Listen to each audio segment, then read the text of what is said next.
السلام علیکم ورحمۃ اللہ وبرکاتہ۔ امید کرتا ہوں کہ مجھے سننے والے تمام میرے بھائی خیر خیریت سے ہوں گے۔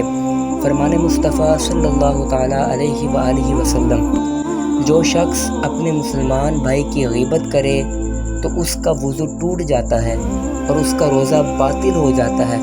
اگر وہ اس حالت میں مرے تو خدا کے حلال کردہ کو حرام سمجھنے والا ہوگا۔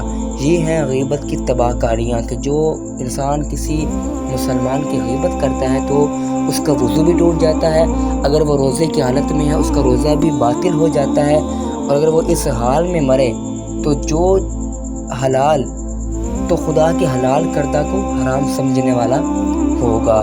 اللہ رب العزت ہمیں غیبت جیسی تباہ کاریوں سے بچنے کی توفیق عطا فرمائے، اور اس کے علاوہ ہمیں حسد، جھوٹ بولنے سے بھی بچائے۔ اللہ رب العزت کی بارگاہ میں دعا ہے کہ اللہ تعالیٰ ہمارے گناہوں کو معاف فرمائے، اور اگر آپ ہمارے چینل پر نئے ہیں تو چینل کو سبسکرائب کریں، شیئر کریں، تاکہ ہماری معلومات زیادہ سے زیادہ لوگوں تک پہنچ سکے۔ السلام علیکم ورحمۃ اللہ وبرکاتہ۔